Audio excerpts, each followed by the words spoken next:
네, 오늘 시편 강의 두 번째 시간, 시편 18편 1절에서 3절, 최악에서 최상으로. 지난주에 입술의 찬양이 물된 동산을 만든다, 시편 63편 가지고 말씀을 나눴습니다. 코로나 끝나고 이제 다시 어쨌든 시편은 고난 가운데 다윗이 죽을 고비를 넘기면서 썼던 그런 찬양의 시지만, 다윗이 결국은 하나님으로 말미암아 마지막에는 춤을 출 수 있던 그런 기쁜 일, 행복한 일, 좋은 일들이 시편 안에 많이 나와 있습니다. 입술의 찬양이 물된 동산을 만든다, 지난 시간에 어떤 말씀 주제였는데, 시편 63편 다윗이 압살롬의 쿠데타로 유대 광야로 도망갈 때 그곳에서 외쳤던 찬양입니다. 도망가면서 지었던 찬양이에요. 그런데 다윗은 인생 광야에 내몰리게 되었을 때 세 가지 신앙 행위를 하라고 가르쳐 주고 있습니다. 지난 거를 다시 한번 돌이켜보면, 인생 광야에 내몰리게 되었을 때 그때 오히려 예배와 찬양을 중단하지 말고 더 적극적인 예배를 통해 하나님께 나아가라. 그게 살 길이라는 거예요. 더 하나님을 예배하라는 거예요. 두 번째, 아직 나타나지 않는 하나님의 축복을 마치 받은 것처럼 여기면서 미리 감사하라, 미리 찬양하라. 이걸 선행감사, 선행찬양이라고 하죠. 받은 것으로 기대하고 축복을 같이 받은 것으로 여기면서 미리 감사하는 거. 이 굉장히 중요합니다. 선행감사. 세 번째는 미래를 향해 과감한 예언적 선포를 하라. 그럴 때 여러분의 인생이 물된 동산이 될 것이다. 다윗과 같이 춤추는 인생이 될 것이다.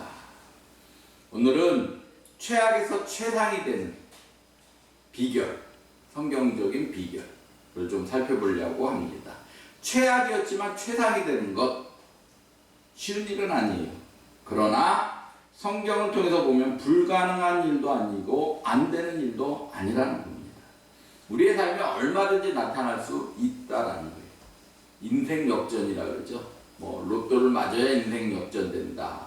맞을 수도 있지만 틀릴 수도 있다라는 거예요. 근데 우리는 성경적으로 어떻게 보면 최악에서 최상이 될 수 있는 비결, 다윗이 어떻게 최악에서 최상이 될 수 있었는가, 오늘 시편 18편에 잘 나와 있습니다. 시편 18편은 다윗이 사울 왕이 죽고 난 이후에 이스라엘 두 번째 왕으로 즉위하던 날 하나님께 올렸던 찬양입니다. 우리가 알아야 될 게 있어요. 다윗은 처음부터 잘 나간 사람이 결코 아니라는 거예요. 잘 나간 사람이 결코 아니라는 거예요. 다윗의 이력서를 살펴보면 다윗은 이새의 아들 중 8번째 막내 아들이었어요. 사무엘이 이새의 집에 새로운 왕이 될 사람을 쉽게 얘기해서 공개 면접 시험을 보려고 했을 때 다윗은 그 면접조차도 참석할 수 없을 정도로 천대받은 막내였다는 거예요.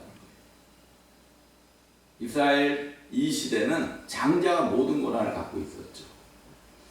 다윗은 집안에 들어오지도 못하고 들판에서 양을 돌보고 있었던, 면접 지원 리스트에도 올라오지 못한 사람이 다윗이었다는 사실입니다. 두 번째, 다윗은 블레셋과의 전쟁 중 골리앗의 싸움에서 정식 군사훈련을 한 번도 받지 않았던 어린아이였어요. 어린아이. 그는 결코 훈련된 군사가 아닌 약한 사람, 어린 사람이었어요. 다윗이 골리앗을 죽이고 난 이후에 그의 인기가 올라오자 그 다음엔 사울 왕의 집중 견제와 질투, 또 죽이려고 하는 그런 가운데 도망다니는 그런 신세였어요.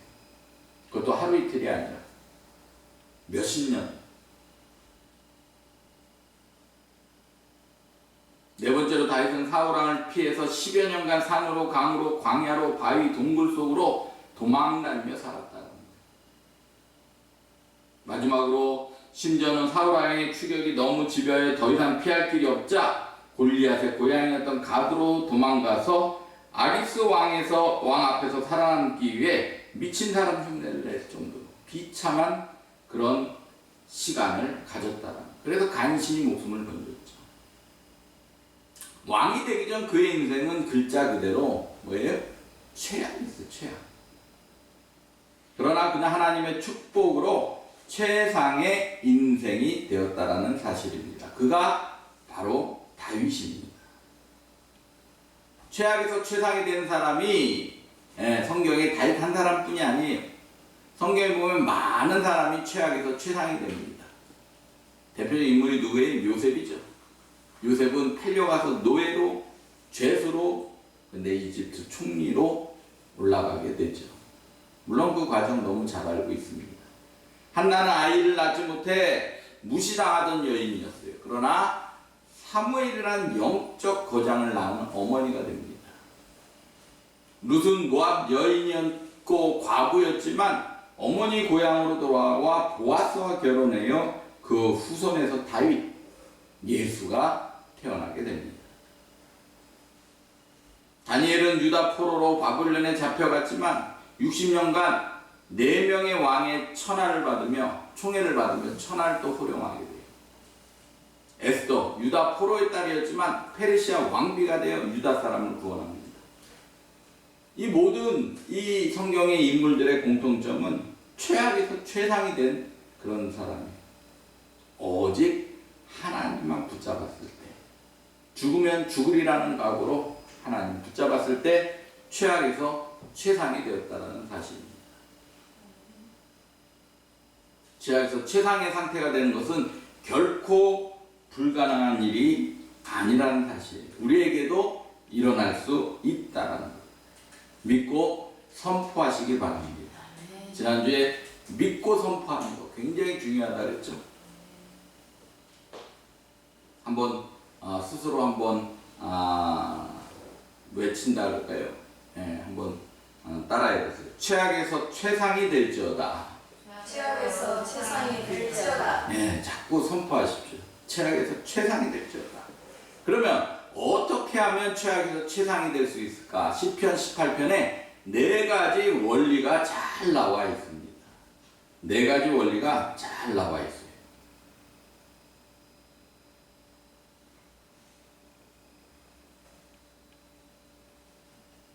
최악의 상황에서 하나님을 더욱 어떻게 해야 돼요? 사랑해야 돼요. 또한 최악의 상황에서 하나님께 더욱 집중해야 돼요. 사랑하고 집중해야 된다. 나의 힘이신 여호와여 내가 주를 사랑하나이다. 하나님을 사랑하십니까? 보이지 않는 하나님을 정말 사랑하십니까? 여호와는 나의 반석이시여 나의 요새시여 나를 건지시는 이시여 나의 하나님이시여. 딱 집중하고 있어요. 하나님. 내가 그 안에 피할 나의 바위시여 나의 방패시여 나의 구원의 뿌리시여 나의 산성이시로다.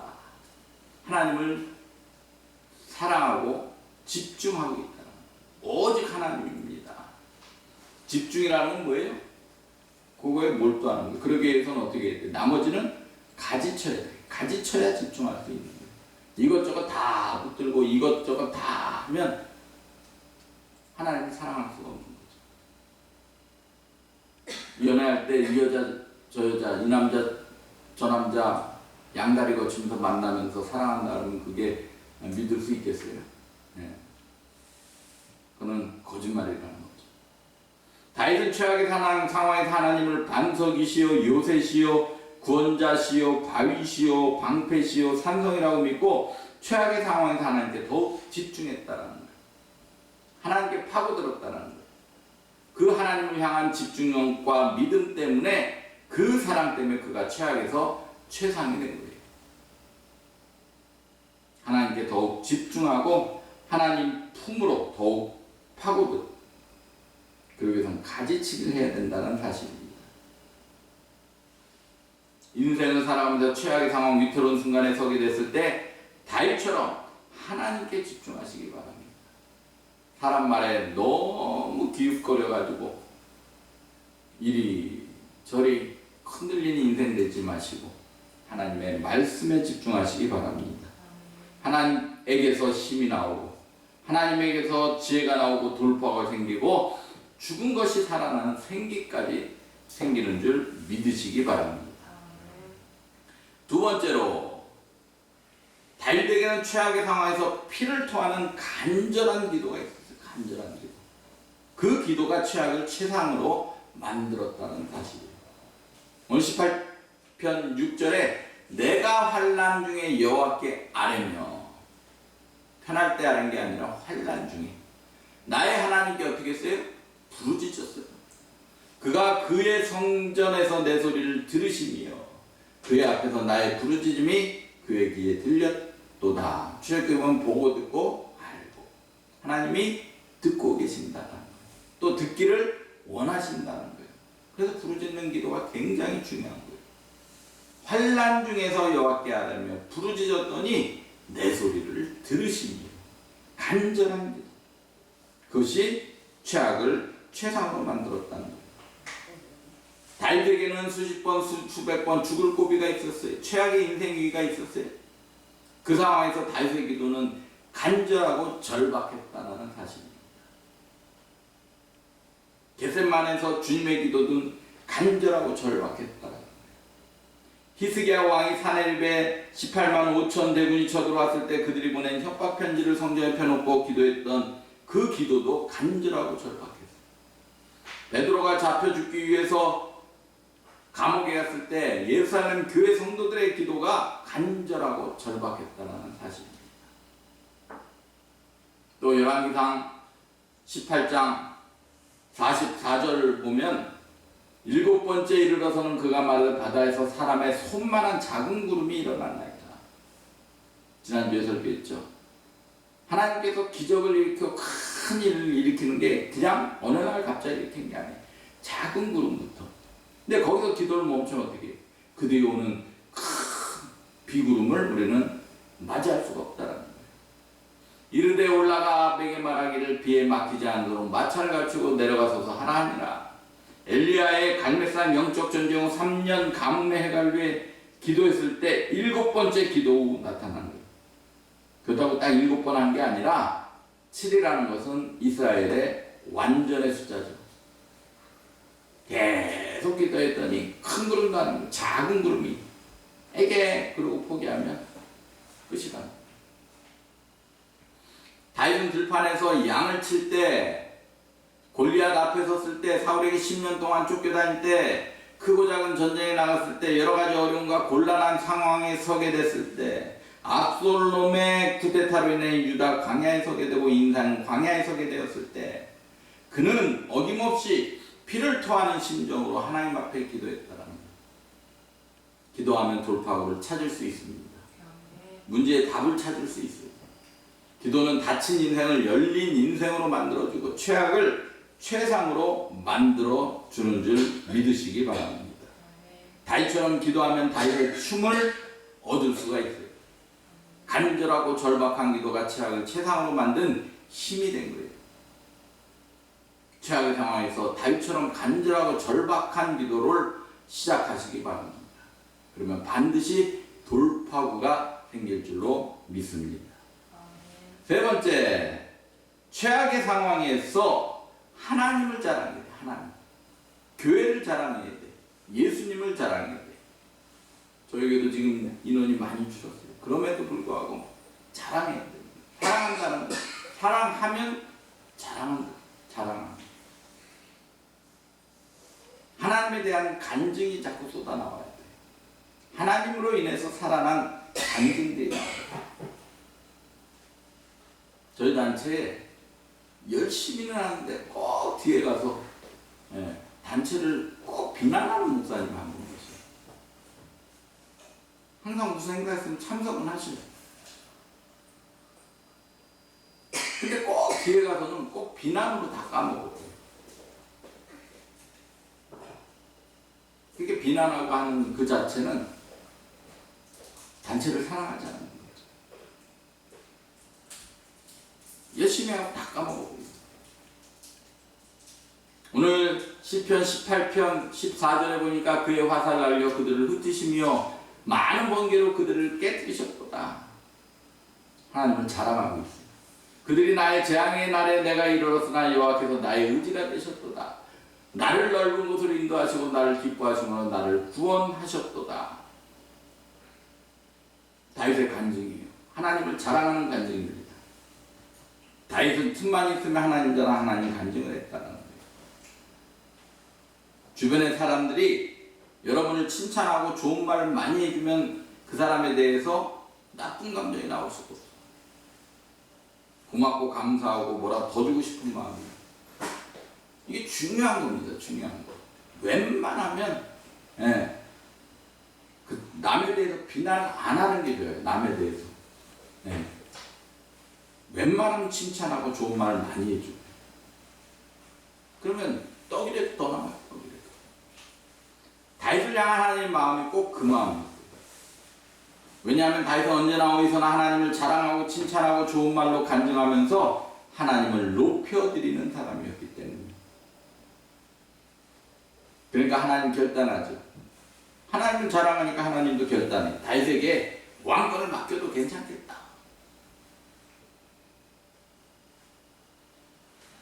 똑같은 인치입니다. 왜? 하나님의 인격이기 때문에.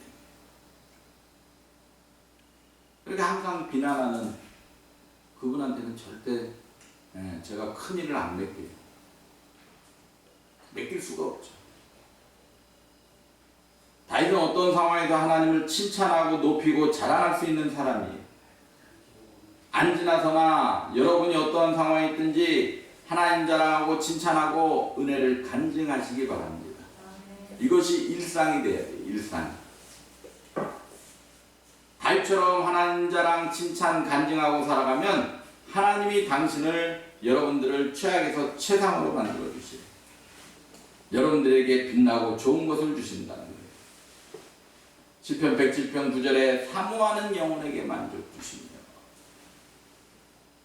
하나님의 말씀을 사모하고 예배를 사모하고 축복을 사모하고 그런 영혼에게 만족 주시든지 말든지 절대 안 주시더라고요. 줄인 영혼, 갈급한 영혼에게 좋은 곳으로 채워주신대. 뭔가 문제가 조금 해결되면 이 갈급함이 없어지죠. 그러면 더 좋은 것을 주기 위해서 또 갈급한 상황을 만들어요. 네 번째, 최악에서 최상이 되기 위해서는 죄악으로부터 내 자신을 지켜야 된다는 거예요.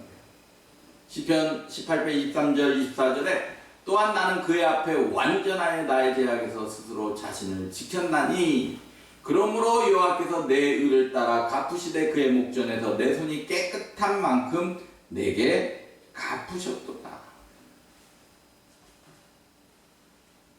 완전할 수는 없죠. 근데 다윗은 그의 앞에 완전하죠. 그는 완전하게 죄가 없다라는 거예요. 죄가 없다라는 뜻이 아니에요. 실수하고 불완전하지만 그래도 하나님 앞에 인정받았다는 거예요. 정직했다는 거예요. 회개했다는 건 잘못된 거예요. 회개했으니까 뭐예요? 네 죄가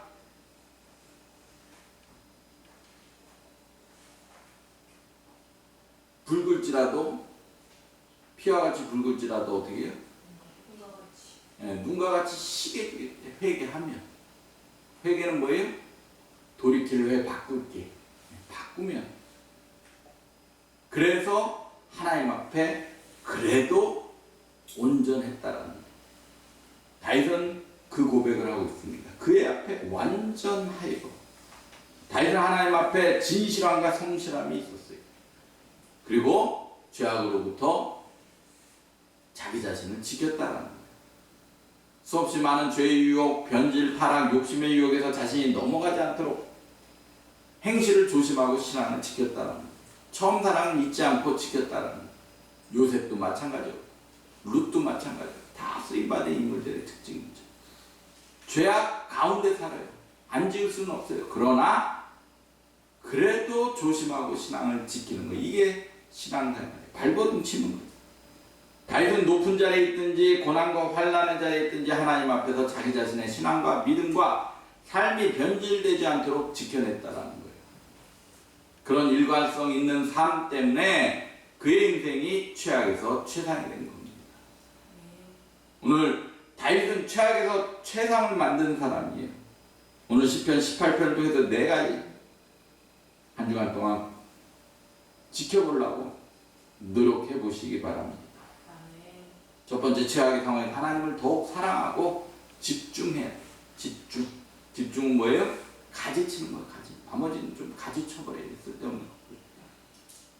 그래야 집중할 수 있는 거예요. 다윗은 최악의 상황에서 두 번째, 피를 토하는 간절한 기도가 있었어요. 세 번째, 최악의 상황에서 하나님을 자랑했어요. 네 번째, 최악의 상황에서 자신을 지키려고 하나님 앞에서 자신을 좀 지키려고 애를 썼다라는 거예요. 다윗과 같이 이 4가지 행동과 결단으로 춤추는 인생,